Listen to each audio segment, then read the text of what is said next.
Hello everyone, my name is Ranjana Yadav and welcome to History Hub. आज हम class 10th का history का जो चैप्टर 2 है, नेशनलिज्म इन इंडिया, इसके बारे में पढ़ेंगे। ये आपके टर्म 2 में आने वाला है और इसको हम जो है बहुत अच्छे से इसमें कवर अप करेंगे। वैसे तो इसको हम 3 पार्ट्स में कवर अप करेंगे बिकॉज ये चैप्टर बहुत ही लेंदी है। क्यों लेंदी है? क्योंकि इसके क्या है, अपने कुछ सब टॉपिक्स हैं। जैसे आपको इस चैप्टर में जो दिया हुआ है वो basically the first world war, खिलाफत एंड नॉन कॉपरेशन मूवमेंट के बारे में बताया गया है। उसके बाद आता है आपका differing strands within the movements, फिर towards civil disobedience and the sense of collective belongingness. ये 4 इसके सब टॉपिक्स हैं जो इस चैप्टर में कवर अप है, जिसमें हम आज फर्स्ट अपने इस लेक्चर में द फर्स्ट वर्ल्ड वॉर से लेकर के कहां तक, जलियांवाला बाग तक जो है इसको कवर अप करेंगे। इसका हम फर्स्ट पार्ट है आज। तो आज हम इस वीडियो में यहां से स्टार्ट करने वाले हैं, जिसमें आपका आता है सबसे पहले द फर्स्ट वर्ल्ड वॉर। ठीक है, तो सबसे पहले जानते हैं इसका नाम नेशनलिज्म क्यों है। आखिर नेशनलिज्म होता क्या है? नेशनलिज्म का मतलब होता है देशभक्ति। अब भारत वालों के अंदर, भारतवासियों के अंदर, इंडिया के लोगों के अंदर आखिर देशभक्ति की ये भावना आई कैसे? क्योंकि जब उस टाइम पे, ये बात कब की हो रही है, 1914 की बात हो रही है। तो उस टाइम पीरियड पे जब बहुत ही ज्यादा इंडिया में कैसी सिचुएशन थी, बहुत ही गरीबी थी। ठीक है, और जो पूरा इंडिया वाले जो हैं वो क्या थे, इंडिया वाले परेशान थे। किससे? ब्रिटिशर्स से परेशान थे। अब इसको ऐसे समझो कि जैसे दोस्त का दुश्मन क्या होता है, दुश्मन होता है ना अपना। तो उसी तरह से जब सब लोग काफी परेशान थे तो सबने ये सोचा कि आखिर इतनी बड़ी जो प्रॉब्लम चल रही है वो इंडिया में, वो किसके लिए चल रही है, किसकी वजह से चल रही है। तो फिर जब सब लोगों ने इस पे एनालाइज किया तो देखा कि ये जो सारी प्रॉब्लम है उसकी जड़ कौन है। सबको परेशान किसने कर रखा है? ब्रिटिशर्स ने कर रखा है। किसने कर रखा है? ब्रिटिशर्स ने कर रखा है। तो फिर सबने ये सोचा कि जब ब्रिटिशर्स ने परेशान कर रखा है सबको, तो क्यों ना सब लोग मिलके उनको ही यहाँ से भगाएं। ठीक है, तो उस समय कुछ मूवमेंट्स हुए जिसकी वजह से क्या हुआ, इंडिया में क्या आई, देशभक्ति की भावना आई। और उसी देशभक्ति की भावना ने क्या किया, हमारी आजादी को, आजादी की लड़ाई में क्या एक बहुत ही क्या इंपॉर्टेंट रोल प्ले किया, एक महत्वपूर्ण भूमिका निभाई। जिसकी स्टार्ट हुई, जिसका स्टार्टिंग हुआ कब से? जिसका स्टार्टिंग हुआ हमारे फर्स्ट वर्ल्ड वॉर से। जिसका स्टार्टिंग हुआ बेसिकली हमारे फर्स्ट वर्ल्ड वॉर से। तो ये फर्स्ट वर्ल्ड वॉर हुआ कब और क्या इंडिया वालों ने पार्ट लिया था इसमें? तो नहीं, इंडिया वालों ने इसमें पार्ट नहीं लिया था। ये बेसिकली ब्रिटिश गवर्नमेंट की लड़ाई थी। यूरोपियन जो कंट्री थी वो उनकी लड़ाई थी, जो कब हुई थी, the first world war was 1914। 1914 में पहला वर्ल्ड वॉर हुआ था। ठीक है, created a new economic and political situation world wide. India faced various problems during the war period. अब देखो कैसे कि जब 1914 में फर्स्ट वर्ल्ड वॉर हो रहा था तो उस समय क्या इंडिया वालों ने पार्टिसिपेट किया था? नहीं किया था। लेकिन किसकी वजह से करना पड़ा था? हमारी कोई लड़ाई नहीं थी। ठीक है, ये लड़ाई किसकी थी? ये लड़ाई ब्रिटिशर्स की थी। लेकिन उनको फर्स्ट वर्ल्ड वॉर जीतने के लिए काफी सारे आर्मीज की जरूरत थी। तो वो आर्मीज लाएंगे कहाँ? लड़ाई तो उनकी थी, लेकिन लोग किनके थे? लोग हमारे थे। लड़ाई में मर कौन रहा था? हमारे लोग मर रहे थे। खर्चा किसका हो रहा था? हमारा हो रहा था। तो वो सारी चीजों का यूज किसका कर रहे थे? हमारा कर रहे थे। और फायदा कौन उठा रहा था? ब्रिटिश गवर्नमेंट उठा रही थी। तो 1914 में जो फर्स्ट वर्ल्ड वॉर हुआ, तो जब ब्रिटिश गवर्नमेंट क्या हुई, वहां पे जीत गई, फर्स्ट वर्ल्ड वॉर उन्होंने जीत लिया। तो उसके बाद क्या हुआ कि इंडिया में पूरी वर्ल्ड वाइड, इंडिया में नहीं पूरे वर्ल्ड वाइड कैसी इकोनॉमिक और पॉलिटिकल सिचुएशन कैसी हो गई? खराब हो गई। कैसी हो गई? खराब हो गई। एक तो ऑलरेडी ही पहले ही परेशान है, उसके बाद ये जो सिचुएशन इन्होंने क्रिएट की, इससे और ज्यादा क्या हो गई, मुश्किलें बढ़ गई। तो इंडिया को क्या करना पड़ा? काफी सारी प्रॉब्लम्स का सामना करना पड़ा। कौन कौन सी? जैसे आता है आपका क्या चीज, आपका आता है इकोनॉमिक और पॉलिटिकल जो सिचुएशन है वो। इकोनॉमिक और पॉलिटिकल सिचुएशन आती है तो क्या आती है कि डिफेंस का एक्सपेंडिचर बढ़ा दिया गया, क्योंकि जब ये हमारे बंदों को लेकर जा रहे हैं, हमारे लोगों को लेकर के जा रहे हैं वहां पे लड़वाने के लिए, तो ये डिफेंस का क्या पूरा खर्चा इन्होंने बढ़ा दिया। ठीक है, कस्टम ड्यूटीज इंक्रीज कर दी। कस्टम ड्यूटीज इनको बोलते हैं जिस पर आप इंपोर्ट पर टैक्स लेते हो, जो आप चीजें बाहर से मंगवाते हो उस पे क्या हो गया, उस पे इन्होंने टैक्स लेना शुरू कर दिया। और फिर क्या कर दिया, इनकम टैक्स भी लगा दिए। क्या लगा दिया, introduction of income tax. Income tax भी लगा दिया बहुत ज्यादा मात्रा में। और फोर्स रिक्रूटमेंट करना शुरू कर दिया आर्मी में हमारे लोगों का, क्योंकि जब वहां पे लड़ाई हो रही थी तो वहां पे क्या ज्यादा आर्मी की जरूरत थी। तो ज्यादा आर्मी चाहिए थी, तो ये लोग कहाँ से लाएंगे, भारत से पकड़ पकड़ के इंडिया वालों को क्या करते थे ये लोग, इनका जबरदस्ती फोर्स रिक्रूटमेंट करते थे। अब क्या हुआ कि जब यहाँ से सारे लोग वहां चले गए तो यहाँ पे खेती कौन करेगा, तो यहाँ पे खेती कौन करेगा, तो उसकी वजह से क्या हो गया, फूड ग्रेन्स का क्या हो गया, प्राइस बढ़ गया। कब बढ़ गया, 1913 से लेकर के 1918 तक। कब बढ़ गया आपका, 1913 से लेकर के 1918 तक, क्योंकि इस बीच क्या हो रहा था, 1914 से आपका वर्ल्ड वॉर शुरू हुआ और 1918 पे खत्म हुआ। तो ये जो साल थे इस बीच में तो फोर्स रिक्रूटमेंट चल रही थी आर्मी की, तो यहाँ पे खेती कौन करेगा, तो उसकी वजह से क्या हो गया, क्रॉप फेलियर हो गया। क्या हो गया, क्रॉप फेलियर हो गया। क्रॉप फेलियर हो गया तो फूड ग्रेन्स की जो प्राइस है वो क्या हो गए, बढ़ गए। अब अगर जब इस तरह की कोई सिचुएशन आती है, तो मार्केट में जो चीजें होती हैं उसका प्राइस क्या हो जाता है, उसका प्राइस क्या हो जाता है, उसका प्राइस डबल हो जाता है। जैसे कि अभी क्या चल रहा है, अभी कोरोना टाइम पीरियड चल रहा है ना, तो अभी क्या चीजें होती हैं, मार्केट में जो चीजें हैं वो क्या हो जाएंगी, उसका जो एक्सपेंस होगा वो डबल हो जाएगा। फिर चाहे वो क्या, सैनिटाइजर से लेकर के क्या चीजें हो, ऑक्सीजन ऑक्सीजन सिलेंडर्स हो, तो ये सारी चीजें क्या हो गई, बढ़ गई वहां पे। अब वॉर तो हो गई, वॉर के बाद जो प्रॉब्लम्स आई वो क्या थी, जैसे कि 1913 से लेकर के 1919 और 1920 से लेकर के 21 तक दो बार क्या हो गया, क्रॉप फेलियर हो गया, यानी कि क्या आ गई, आपदा आ गई। ठीक है, क्या आ गई, आपदा आ गई। ठीक, उसके बाद शॉर्टेज ऑफ फूड हो गया। जब आपदा आ जाएगी, जब आपकी क्या हो जाएगा, क्रॉप फेलियर हो जाएगा, तो उसकी सूखा पड़ जाएगा, तो क्या होगा, शूट शॉर्टेज ऑफ फूड्स हो जाएगा। ठीक है, फूड का क्या हो जाएगी, कमी हो जाएगी हर जगह। और उसी बीच एक और प्रॉब्लम आ गई, उसी बीच क्या हो गया, उसी बीच एक और प्रॉब्लम आ गई। कौन सी प्रॉब्लम आ गई, उसी बीच आ गया हमारा फेमाइन। फेमाइन तो पढ़ा, फेमाइन पढ़ने के साथ साथ एपिडेमिक प्रॉब्लम भी आ गई। एपिडेमिक क्या होता है, एपिडेमिक का मतलब होता है कि जो एक पर्टिकुलर एरिया में जो भी कोई बीमारी है, जैसे कि क्या कोरोना क्या है, पेंडेमिक है। कोरोना क्या है, पेंडेमिक है, क्योंकि ये वर्ल्ड वाइड फैला हुआ है। ये क्या फैला हुआ है, ये वर्ल्ड वाइड फैला हुआ है।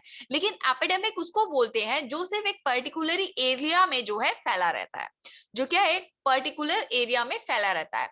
तो ये जो फेमाइन था, ठीक है, ये जो फेमाइन था वो तो फैला फैला, उसके साथ एपिडेमिक आ गया। एपिडेमिक में आ गया इन्फ्लुएंजा। एपिडेमिक पे कौन सा आ गया, इन्फ्लुएंजा, जो कि कब तक से था, कितने लोग उसमें मर गए, 12 से 13 मिलियन पीपल्स को जो है उसने पैरिश कर दिया। ठीक है, उससे क्या हो गए, प्रभावित हो गए, मारे गए। ठीक, in such a critical situations a new leader appears and suggested a new mode of struggle। तो उस समय इंडिया के लोगों को ये लग रहा था कि हमारे यहाँ इतनी ज्यादा प्रॉब्लम्स पे प्रॉब्लम्स आए जा रही हैं, पहले क्रॉप फेलियर हो गया, फिर शॉर्टेज हो गया फूड का, तो फिर महामारी आ गई, इस तरह की फेमाइन पड़ गया दो दो बार, फिर एपिडेमिक भी आ गया उसी में, सारी चीजें मतलब हर तरफ से, चारों तरफ से क्या प्रॉब्लम ही प्रॉब्लम आ रहा था। उसमें कोई सिचुएशन ऐसी नहीं थी जिससे क्या अंडर कंट्रोल सारी चीजें हो रही थी कि आप उसको कंट्रोल कर सके।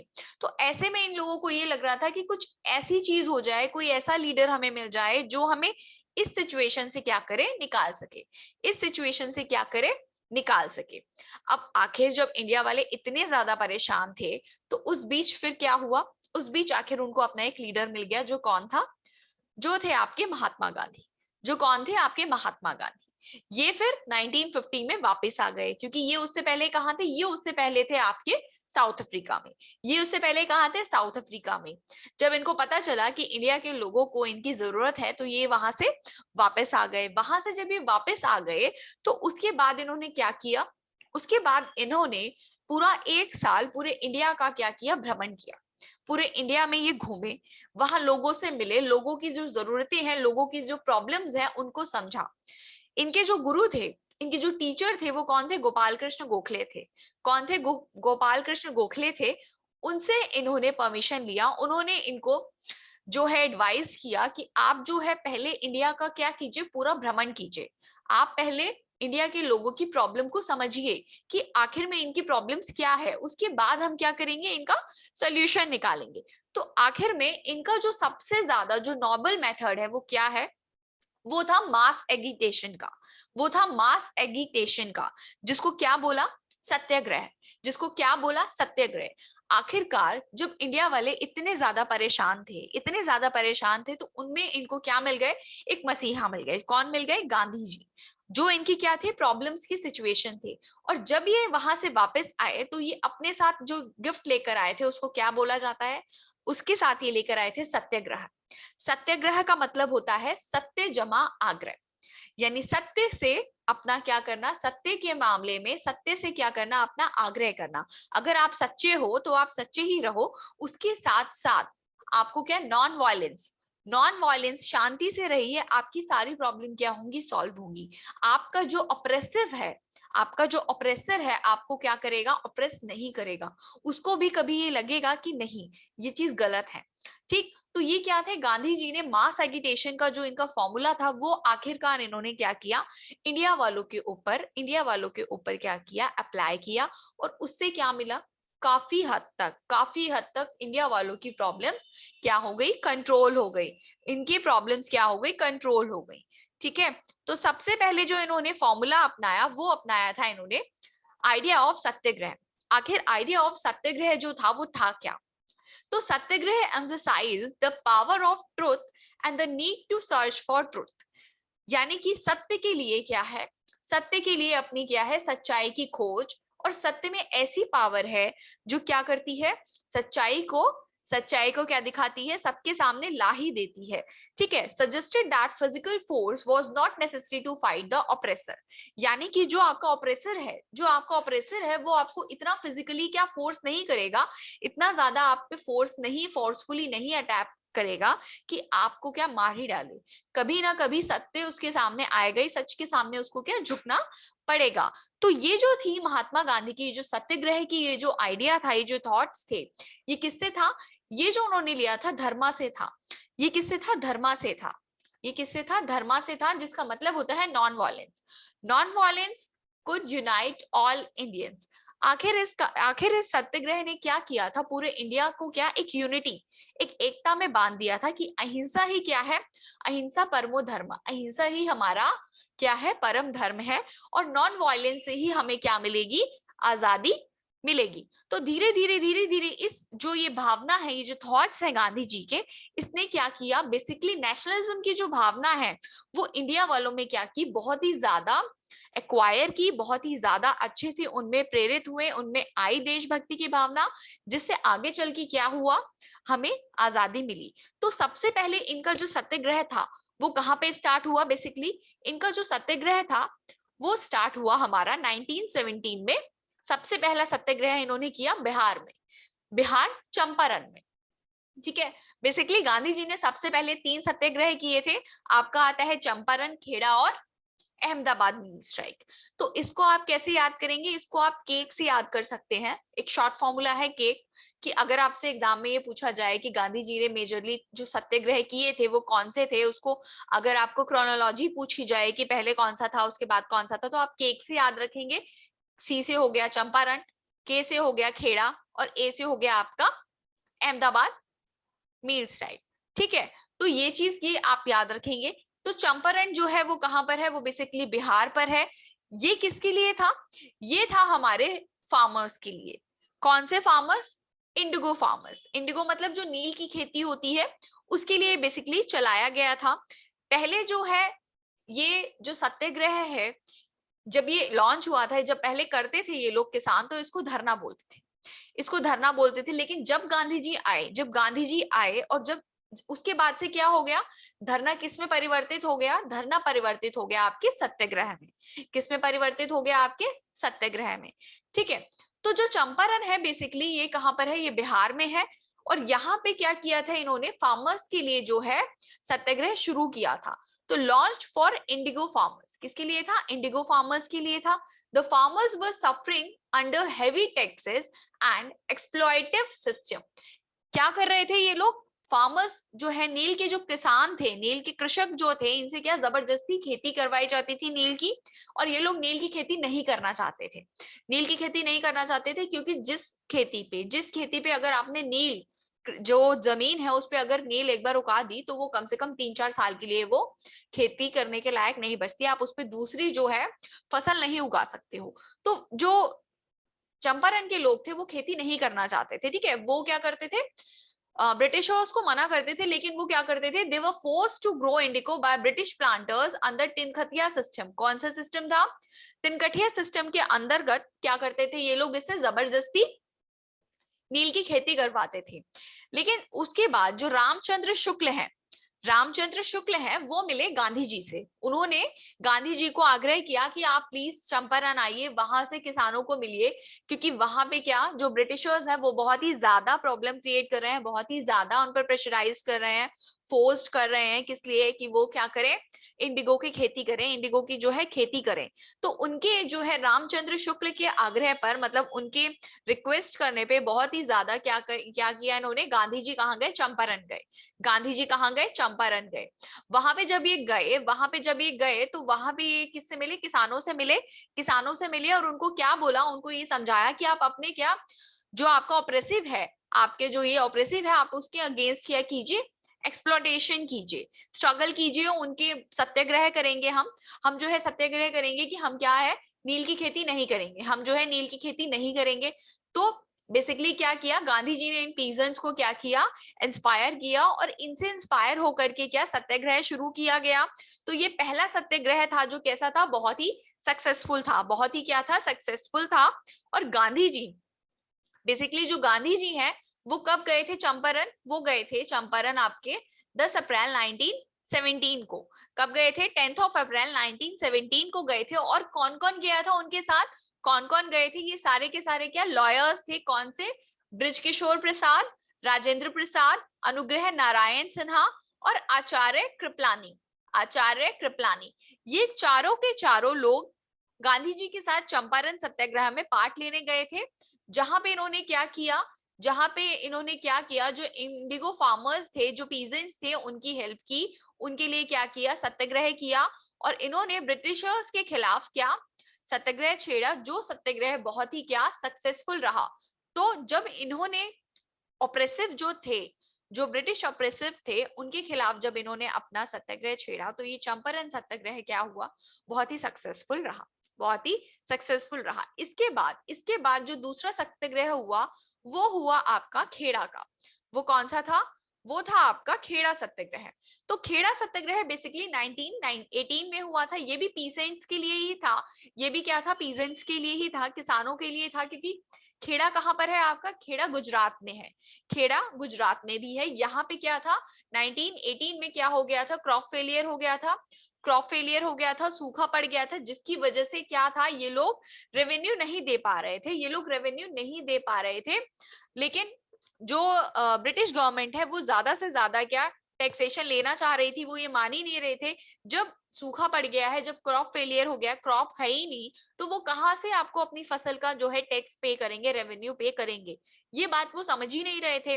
और इन पे फोर्स किए जा रहे थे रेवेन्यू के लिए। तो उस समय आए गांधी जी ने खेड़ा का सत्याग्रह किया दूसरा, जो कि बहुत ही क्या, वो भी सक्सेसफुल हुआ। इन्होंने क्या किया, जो भी है इनका रेवेन्यू था वो रिफ्यूज करा दिया गया, वो माफ करा दिया गया, 35% जो है इनका रेवेन्यू कम हो गया था। इसमें किसने साथ दिया था खेड़ा सत्याग्रह में, तो सरदार वल्लभ भाई पटेल जो हैं, उन्होंने गांधी जी के अंडर जो है, गाइडेंस के अंदर जो है काम किया था। और क्या किया था, let the farmers in protest against the collection of taxes in the wake of the famine. ठीक है, तो जो ये फेमाइन आया था, इसमें क्या वल्लभ भाई पटेल ने गांधी जी के गाइडेंस में क्या किया था, टैक्सेशन का जो कलेक्शन है उसको क्या उसको रिड्यूस कराने के लिए प्रोटेस्ट किया था। तो बेसिकली क्या, चंपारण जैसा सत्याग्रह वो भी सक्सेसफुल हो गया। दूसरा आपका खेड़ा सत्याग्रह था, वो भी सक्सेसफुल हो गया। कैसे? आपके नॉन वायलेंस से। कैसे? आपके नॉन वायलेंस से। तो ये जो बेसिकली चीजें थी ये कैसी हो गई थी, ये काफी मैजिक वाली थी कि अब इंडिया वालों को लग रहा था हमें तो हमारा लीडर मिल गया है, अब हमें क्या, हमारी सारी प्रॉब्लम सॉल्व हो जाएंगी और जो ब्रिटिश गवर्नमेंट है उससे हमें क्या, आजादी मिल जाएगी, उससे हमें आजादी मिल जाएगी। उसके बाद जो है आपका ये जो peoples from all caste and ethnicities of the district lend their support to the movement. जो सारे के सारे वहां के जो भी कास्ट के लोग थे, सारे के सारे लोग मिलके क्या, गांधी जी को सपोर्ट करने लगे। क्योंकि एक बार क्या, जितने भी वहां पे चंपारण में तो देख ही चुके थे कि गांधी जी ने वहां पे जाकर के जो है सत्याग्रह हो ही गया था उनका सक्सेसफुल। तो उसी तरह से हमारी जो प्रॉब्लम है वो भी सॉल्व कर देंगे। तो जितने भी लोग थे सारे कास्ट के, वो सारे के सारे क्या आ गए, इनके सपोर्ट में उतर गए। और जो भी मूवमेंट था उसमें क्या, इन्होंने अपने प्रोटेस्ट में क्या है, फुल्ली सपोर्ट किया, फुल्ली पार्ट किया। ठीक है, the protest was peaceful and people showed remarkable courage even in the face of adversities like confiscation of personal property and arrest. मतलब क्या, कूद पड़े एकदम कि हाँ ठीक है, हम जो है लड़ मर पड़ेंगे, हम प्रोटेस्ट में पूरा हिस्सा लेंगे, हम गांधी जी के साथ हैं, और जो भी होगा मतलब अरेस्ट कर लो या जो भी कर लो, हम क्या करेंगे, हम प्रोटेस्ट में हिस्सा लेंगे। और अपना जो भी है उन्होंने अपनी प्रॉपर्टी वगैरह सब कुछ जो है लगा कर गवा कर के क्या किया, पूरा धरने पर उतर गए, पूरा सत्याग्रह शुरू कर दिया। ठीक है, फाइनली क्या हुआ फिर, authority give some concessions to the farmer. फिर क्या हुआ, जब इतने बड़े मास एगिटेशन का जो फॉर्मूला था गांधी जी ने यहाँ पे अपनाया, तो जब इतना बड़ा मास प्रोटेस्ट कर रहा है तो फिर क्या हुआ, ब्रिटिश गवर्नमेंट को उसके सामने झुकना ही पड़ा।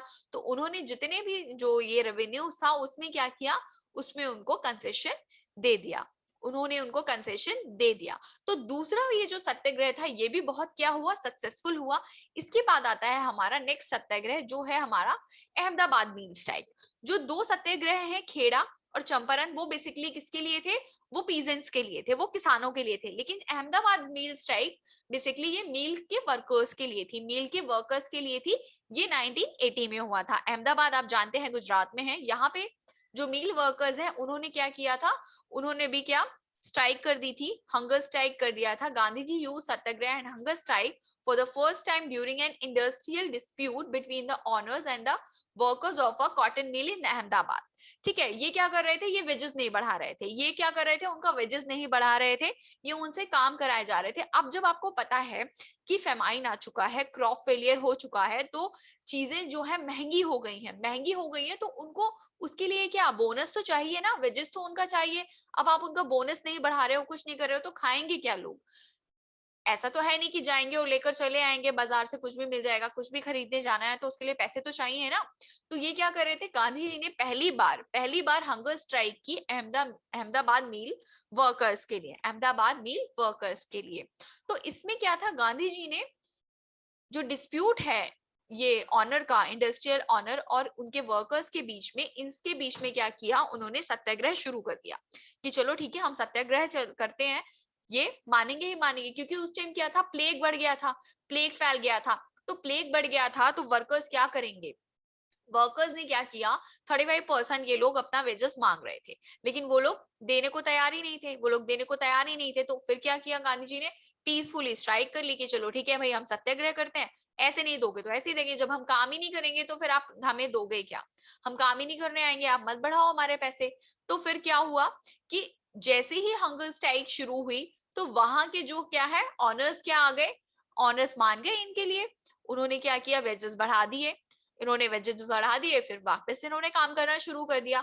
तो ये भी जो प्रॉब्लम है वो भी सॉल्व हो गई। जो ये तीन सत्याग्रह थे, ये जो तीन सत्याग्रह थे वो बेसिकली कैसे थे, वो कैसे थे, वो बहुत ही कामगर थे इंडिया के लिए, बहुत ही कामगर थे। क्योंकि अब इंडिया वालों को ये लगता था कि चलो ठीक है जो भी प्रॉब्लम्स है उसका सॉल्यूशन क्या है, गांधी जी है, हम सत्याग्रह करेंगे और हमारी सारी प्रॉब्लम सॉल्व हो जाएगी। लेकिन जो ब्रिटिश गवर्नमेंट थी वो बहुत ही चालाक थी, वो चिढ़ने लगी थी, कि आखिर ये गांधी जी है कौन, ये है कौन जो हमारे यहाँ पे आकर के इसने इतना नाक में दम कर रखा है, हमारी सारी प्रॉब्लम्स का क्या कर देता है, ये सॉल्यूशन निकाल देता है, हम कुछ भी करने चाहते हैं वहां पे ये स्ट्राइक कर लेता है। तो इसकी वजह से क्या किया, इसकी वजह से ब्रिटिश गवर्नमेंट ने क्या किया नेक्स्ट, वो उन्होंने एक लॉ पास कर दिया, उन्होंने एक एक्ट पास कर दिया। उस एक्ट का नाम था रॉलैक्ट एक्ट। उस एक्ट का नाम था रॉलैक्ट एक्ट। ये जो एक्ट है बहुत ही कैसा था, बहुत ही ऑप्रेसिव था, बहुत ही खराब और बहुत ही घटिया था। इसमें जो एक्ट में क्या था कि एक किसके थ्रू पास किया गया था, ये पास किया गया था इंपीरियल लेजिस्लेटिव काउंसिल के थ्रू। और ये कब आया था, ये 1919 में आया था। इसका जो है, इस लेजिस्लेटिव काउंसिल में कुछ इंडियन मेंबर्स भी थे, उन्होंने इसका अपोज किया था कि आप ये लॉ मत, जो है ये एक्ट मत पास कीजिए। लेकिन ब्रिटिश गवर्नमेंट ने क्या किया, ब्रिटिश गवर्नमेंट ने ये एक्ट पास कर दिया। ये एक्ट सोचो, ब्रिटिश गवर्नमेंट ब्रिटिश से इंडिया में रूल बना रही है कि वो हमारे लोगों के ऊपर क्या, कौन सा एक्ट पास करेगी, कौन सा रूल लगाएगी। ये कहाँ पे बना, ये ब्रिटिश में बना। किसने पास किया, इंपीरियल लेजिस्लेटिव काउंसिल ने। ठीक है, तो इसमें क्या था कि allowed detention of political prisoners without trial for 2 years। इसमें क्या था, इस एक्ट में क्या था कि बेसिकली आपको झुंड बना के कहीं भी नहीं खड़े रहना है। ठीक है, ब्रिटिश गवर्नमेंट जब चाहेगी आपको किसी को भी क्या करेगी, बिना पूछे आपसे आपको उठा करके क्या जेल में बंद कर देगी। ठीक है, अगर आप लोग 4 लोग इकट्ठे होकर भीड़ में कहीं घूम रहे हो, कुछ भी कर रहे हो, तो उसके लिए आपको क्या करेगी, पकड़ के ले जाएगी। आप कहीं पे कोई वो नहीं कर सकते हो, कोई रैली नहीं निकाल सकते हो, कोई सत्याग्रह नहीं कर सकते हो। बेसिकली ये इसीलिए किया गया था क्योंकि जो 3 ये जो सत्याग्रह हुए थे, ये ब्रिटिश की पॉलिसीज जो थी उनपे क्या हुई थी, बहुत ही ज्यादा उनको क्या कर दिया था, खत्म कर दिया था। जिसकी वजह से इन्होंने क्या किया, ब्रिटिश गवर्नमेंट ने ये एक्ट पास कर दिया कि ना ही ये लोग इकट्ठे होंगे, ना ही क्या होगा, कोई सत्याग्रह करेंगे। तो ये बेसिकली रॉलेट एक्ट जो है वो सत्याग्रह को रोकने के लिए बनाया गया था। जो किसने बनाया था, इंपीरियल लेजिस्लेटिव काउंसिल ने 1991 में। ठीक है, act give the government enormous power to repress political activities. जितनी भी आपकी पॉलिटिकल एक्टिविटीज हो रही थी, इसको रोकने के लिए ये क्या किया गया था, ये बनाया गया था। ठीक है, इसके बाद आता है कि कुछ फैक्ट जान लेते हैं कि रॉलेट एक्ट आखिर था क्या। ठीक है, मीनिंग क्या है रॉलेट एक्ट का, the act was passed by the Rowlatt committee. कौन सी कमेटी, रॉलेट कमेटी ने बनाया था, जिसका प्रेसिडेंट कौन था, सर सिडनी रॉलेट। कौन था, sir Sydney Rowlatt. It authorized the arrest for 2 years without trial of any person suspected of terrorism living in British India। अगर हमें आपको क्या, अगर हमें लगता है कि आप जो हैं टेररिस्ट हैं, आप जो है हमारे लिए क्या कर रहे हैं, देशद्रोह कर रहे हैं, या हमारे खिलाफ कुछ भी ऐसी हमें पता चलता है कि आप मान लो आप झुंड में 4 लोग बातें कर रहे हो, हमें पता चला कि आप हमारे खिलाफ कोई ना कोई क्या कर रहे हो, कोई प्लान बना रहे हो, तो हम क्या करेंगे, आपको अरेस्ट कर लेंगे आपसे बिना पूछे। तो इसमें क्या है, इस एक्ट में ये था कि आप कोई रैली नहीं कर सकते हैं, आप कोई सत्याग्रह नहीं कर सकते हैं, 4 लोग झुंड बना के नहीं घूम सकते हैं, तो क्या भीड़ नहीं लगानी है, इकट्ठा नहीं होना है, नहीं तो हम क्या करेंगे, आपको पकड़ के जेल में डाल देंगे। तो उस टाइम पे होता भी यही था। What were the black bill associated with Rowlatt Act? तो Rowlatt Act को बेसिकली क्या बोला गया था, ब्लैक बिल बोला गया था, काला कानून बोला गया था। Central legislature introduced 2 bills that authorized police to search a place without a search warrant and to arrest anyone who they disapprove of। यानी कि हम जो ये लेजिस्लेचर थी, ठीक है, जो कानून था, ये बेसिकली ऐसे बनाया गया था कि हमें अगर लगेगा कि आप जो है देशभक्ति नहीं कर रहे हैं, ठीक है, देश विद्रोह करने जा रहे हैं, देशद्रोह करने जा रहे हैं, तो हम आपको क्या करेंगे, बिना सर्च वारंट के हम कोई वारंट नहीं निकालेंगे आपके खिलाफ, हम कोई मतलब बिना पूछताछ के, सिर्फ शक पर, अगर हमें आप पर शक है तो हम आपको पकड़ के क्या करेंगे, जेल में डाल देंगे। तो this bill came to be known as काला कानून, ब्लैक बिल्स, इसको क्या बोला गया, ब्लैक बिल बोला गया। Who resigned from Imperial Legislative Council after the Rowlatt Act was passed। क्योंकि जब हमारे क्या है, ब्रिटिश जो काउंसिल है, ब्रिटिश गवर्नमेंट है, वहां पे क्या 3 लोग भी थे जो इंडियन थे। कौन, मदन मोहन मालवीय, मोहम्मद अली जिन्ना एंड मजरूल हक। ये जो 3 लोग हैं, ये ब्रिटिश जो इंपीरियल काउंसिल है उसमें जो है ये वहां पे थे, उसके मेंबर्स थे। लेकिन जब ये बिल पास हुआ था, ये एक्ट पास हुआ था, तो इन तीनों ने क्या किया, वहां से क्या कर दिया, रिजाइन दे दिया, इस्तीफा दे दिया। When was Rowlatt Satyagraha initiated, ये कब इनिशिएट किया गया था, ये इंडिया में कब आया था, तो ये आया था आपका 6 अप्रैल 1919 में। कब आया था ये, 6 अप्रैल 1919 में। Which Congress leaders were arrested? जब ये एक्ट पास हुआ था, तो कांग्रेस के कौन से लीडर्स थे जिसको क्या किया गया था, अरेस्ट कर लिया गया था रॉलेट एक्ट के, जो ये एक्ट पास हुआ था रॉलेट बिल में। तो इसमें दो लोगों को जो है आपको गिरफ्तार किया गया था, डॉक्टर सत्यपाल और सैफुद्दीन किचलू। कौन? डॉक्टर सत्यपाल और सैफुद्दीन किचलू। इन दोनों को क्या किया गया था, गिरफ्तार कर लिया गया था। ठीक है, तो बेसिकली आप ये फैक्ट जो है वो याद रखेंगे रॉलेट एक्ट के लिए। नेक्स्ट आपका आता है कि फिर क्या हुआ। अब जब पता चल गया कि हाँ ठीक है, ऐसा ये ब्लैक लॉ जो है पास कर लिया गया, तो इसके लिए गांधी जी ने क्या किया कि ठीक है, अभी तो तुमने क्या है छोटे मोटे मेरे सत्याग्रह देखे हैं, अभी तुमने क्या छोटे मोटे मेरे ये सत्याग्रह देखे थे, अब तुम एक बहुत बड़ा सत्याग्रह देखोगे। ठीक है, तो गांधी जी ने क्या किया, गांधी जी ने पूरा नेशन वाइड क्या कर दिया, 6 अप्रैल 1919 को जैसे ही ये लॉ क्या हुआ एक्ट में आया, उन्होंने पूरे इंडिया वालों से क्या किया, आग्रह किया कि आइए आइए हम जो है ये सारी क्या करेंगे, हड़ताल कर देंगे, रैलीज निकाल देंगे। सारी हर हर जगह में क्या रैली शुरू हो गई, वर्कर्स ने स्ट्राइक करना शुरू कर दिया, रेलवे की स्ट्राइक्स हो गई, सारी शॉप्स जो है वो बंद हो गई। सबसे बोला कि पूरा, मैं अकेले ही नहीं, अब क्या है पूरा इंडिया आपके लिए क्या करेगा, अपोज करेगा। अब क्या है पूरा इंडिया आपके लिए क्या करेगा, सत्याग्रह करेगा। तो उन्होंने जो है सत्याग्रह को क्या किया, लॉन्च किया। कहाँ किया, जलियांवाला बाग। जलियांवाला बाग कहाँ पे किया आपका, जलियांवाला बाग में। उन्होंने बोला कि 13 अप्रैल 1919 को कौन, जलियांवाला बाग में हम सब लोग क्या करेंगे, इकट्ठे होंगे, वहां पे क्या करेंगे, हम सत्याग्रह करेंगे। तो ये जो है पूरे अलग अलग जो है सिटीज में, अलग अलग जगहों पे ये क्या हो रही थी, रैलियां निकाली जा रही थी। किस लिए, आपके रॉलेट एक्ट के अपोज्ड में, किसमें, रॉलेट एक्ट के अपोज्ड में। ठीक है, तो the British administration decided to clamp down on nationalist. उन्होंने क्या किया, इसको क्या दबाने का बहुत ज्यादा कोशिश किया ब्रिटिश गवर्नमेंट में, लेकिन ऐसा हुआ नहीं। लोकल लीडर्स को क्या कर लिया गया, अरेस्ट कर लिया गया। लोकल लीडर्स को अरेस्ट कर लिया गया, गांधी जी को वहां पे दिल्ली में जाने नहीं दिया, गांधी जी को क्या दिल्ली में जाने नहीं दिया, वहां रोक दिया गया। फिर क्या हुआ कि जो 10 अप्रैल है 1919 में, अमृतसर की जो पुलिस है उन्होंने क्या करा, पूरा वहां पे फायर कर दिया, पूरा वहां पे फायर कर दिया खुलेआम सबके, मतलब लोग अपना काम कर रहे हैं, सब कर रहे हैं, प्रोटेस्ट तो चल ही रहा है, लेकिन उन्होंने क्या, बिना कुछ पूछे, क्योंकि रॉलेट एक्ट पास है, रॉलेट एक्ट में आप सीधा सीधा लिखा हुआ है कि आप कोई भी इस तरह की जो है सत्याग्रह नहीं कर सकते हैं, इकट्ठा नहीं हो सकते हैं। ठीक है, तो उसके चलते क्या हो गया, अमृतसर में जो है फायर शुरू हो गया। उसके बाद जो उनका एक जो ब्रिटिश गवर्नमेंट का एक जो कमांडर था वो कौन था, जनरल डायर। जो क्या था, जनरल डायर वो बहुत ही ज्यादा चिढ़ा हुआ था और बहुत ही प्राउडी और बहुत ही एरोगेंट टाइप का था। ठीक है, इसने क्या किया, इसने रातों रात मार्शल लॉ लगा दिया। रातों रात क्या लगा दिया, रातों रात इसने मार्शल लॉ लगा दिया। अब जब अमृतसर में जब रातों रात इसने मार्शल लॉ लगा दिया, तो वहां पे किसी को पता ही नहीं है कि मार्शल लॉ लगा है। मार्शल लॉ जब लगता है तो उसमें क्या होता है कि जितनी भी सारी चीजें होती हैं वो किसके हाथ में आ जाती हैं, वो आपके आर्मी के हाथ में आ जाती हैं, वो आपके आर्मी के हाथ में आ जाती हैं। आप ऐसे ही कहीं भी नहीं जा सकते। ठीक है, तो सारी पावर्स किसके हाथों में आ गई, आर्मी के हाथों में आ गई। अब उसके बाद क्या हुआ, जब सारी जो पावर्स है वो आर्मी के हाथों में आ गई, और अगले दिन क्या था, अगले दिन वहां पे लोगों को पता ही नहीं था कि हाँ जनरल डायर ने जो है यहाँ पे रातों रात मार्शल लॉ शुरू कर दिया है और हम जो है कहीं जा नहीं सकते। तो उसके बाद क्या होता है, उसके बाद होता है जलियांवाला बाग। उसके बाद बेसिकली क्या होता है, जलियांवाला बाग हत्याकांड। ये कब हुआ था, ये हुआ था 13 अप्रैल 1919 को। ये कब हुआ था, 13 अप्रैल 1919 को। ये जो है बहुत ही कैसा, बहुत ही बुरा और बहुत ही षड्यंत्रकारी, पूरा क्या फुल्ली प्लान, जिसको बोलते हैं ना, जो ये जनरल डायर था, ये इसके दिमाग का एक गेम था। इसने बहुत अच्छे से ये सारी चीजें पहले से ही प्लान कर रखी थी।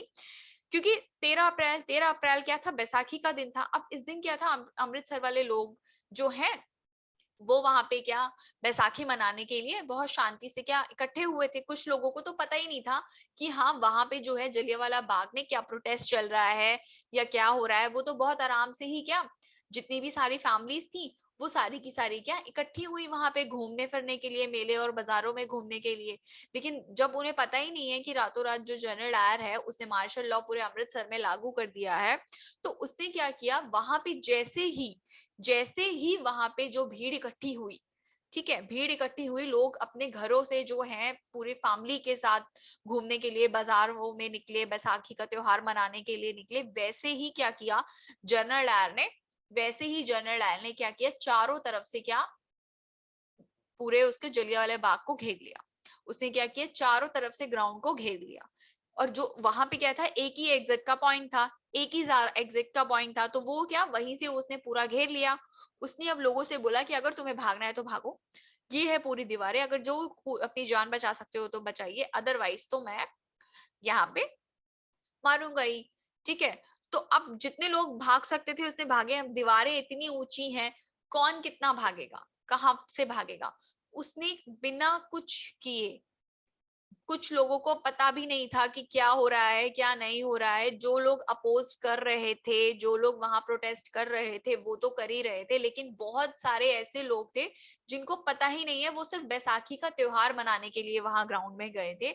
उन सबको मतलब 100 से भी ज्यादा, मतलब इतने सारे लोगों को उसने वहां पे क्या किया, पूरे ओपन फायर कर दिया, सारे एग्जिट पॉइंट्स बंद कर दिए और पूरे से ऐसी ही पूरी क्या गोलियां चला दी। आप अभी भी अगर वहां पे जाओगे जलियांवाला बाग में तो आप देखोगे कि वहां पे अभी भी क्या गोलियों के निशान है, वहां पे अभी भी गोलियों के निशान है। तो ये बहुत ही मास, उसमें जो इसने ये किया था वो बहुत ही क्रूशियल था। ठीक है, तो उसके बाद क्या था कि many of them unaware of the martial laws was imposed, किसी को पता ही नहीं था कि वहां मार्शल लॉ लगा हुआ है, और वो तो अपना बेसिकली त्योहार मनाने के लिए गए थे। लेकिन जो जनरल डायर है उसने क्या किया था, निहत्थे लोगों को, पूरे मतलब सबको, जितने भी लोग थे, बच्चे बूढ़े छोटे छोटे बच्चे, सारे के सारे जो वहां पे उस टाइम पे क्या त्योहार मनाने के लिए, बाजार घूमने के लिए, मेला घूमने के लिए सब जगहों पे गए थे, बेसिकली उन सबको क्या किया, उन सबको मरवा दिया, उन सबको मरवा दिया। तो वहां पे एक भी, उस बाग में एक भी ग्राउंड में एक भी बंदा वहां पे बचा नहीं। तो ये बहुत ही कैसी, बहुत ही क्रूशियल सी जो है वो घटना घटी थी, जो किसकी, जनरल डायर की सोची समझी साजिश जिसको हम बोलते हैं वो थी। इसके बाद क्या हुआ, अब जब इतना बड़ा षड्यंत्र जब जनरल डायर ने कर दिया, इतनी बड़ी घटना जब हो गई, तो उसके बाद क्या हुआ, crowd took to streets in many north Indian towns. अब जब लोग मर गए, जिनके लोग वहां पे मर गए हैं, तो वो क्या करेंगे, वो तो उनसे लड़ने लग जाएंगे ना, पुलिस वालों से। लोग ऐसे आपस में लड़ने लग गए थे, पुलिस वालों को मारने लग गए थे। वो प्रोटेस्ट, जो लोग प्रोटेस्ट कर रहे थे वो उनको मारती थी, वो उन पे मारते थे। मतलब स्ट्राइक्स तो कर ही रहे थे, बहुत ज्यादा जो है स्ट्राइक्स तो कर ही रहे थे आपस में, पुलिस वाले एक दूसरे, ब्रिटिश गवर्नमेंट इंडिया वालों को मारती थी, इंडिया वाले ब्रिटिशर्स को मारते थे, उनकी आर्मी पे अटैक करते थे। तो जितने भी है बहुत ही ज्यादा कैसा ब्रूटल, जितने भी सत्याग्रही थे उनके साथ बहुत ही गलत तरीके से वो करती थी। वो क्या करती थी कि उनको कहती थी नाक रगड़ो, क्रॉलिंग करो, ऐसे जमीन पे ऐसे ऐसे लेटो, मतलब बहुत ही गंदे तरीके से बिहेव करती थी उनके साथ, बहुत ही गंदे तरीके से जो है बिहेव करती थी। तो जो सत्याग्रही थे वो क्या करते थे, उनकी बात मानते थे। जब वो उनको मार रही है, वो मतलब आपस में एक दूसरे से क्या लड़े जा रहे हैं, एक दूसरे से क्या लड़े जा रहे हैं। तो बहुत ही बड़े सिचुएशन में जो है फंस गए थे लोग, क्योंकि गुस्सा भी आ रहा था सबको। सब क्या करते हैं लोग, इन जिनके जिनके घरों की पूरी पूरी फैमिली जो है डिस्ट्रॉय हो गई है, तो वो क्या करेंगी, वो लड़ेंगी ना। अब इसी वजह से क्या किया था महात्मा गांधी ने, फिर क्या किया था, ये मूवमेंट क्या किया था, वापस ले लिया था। ये मूवमेंट क्या ले लिया था, वापस ले लिया था। ठीक है, तो ये जो था हमारा, अभी इसका हम फर्स्ट पार्ट हमने कवर किया है। नेक्स्ट जो है इसके बाद जो है आगे का क्या होता है, कैसे नॉन कॉपरेशन आता है, कैसे खिलाफत शुरू होती है, इसके बारे में हम अपने नेक्स्ट वीडियो में पढ़ेंगे। Thank you.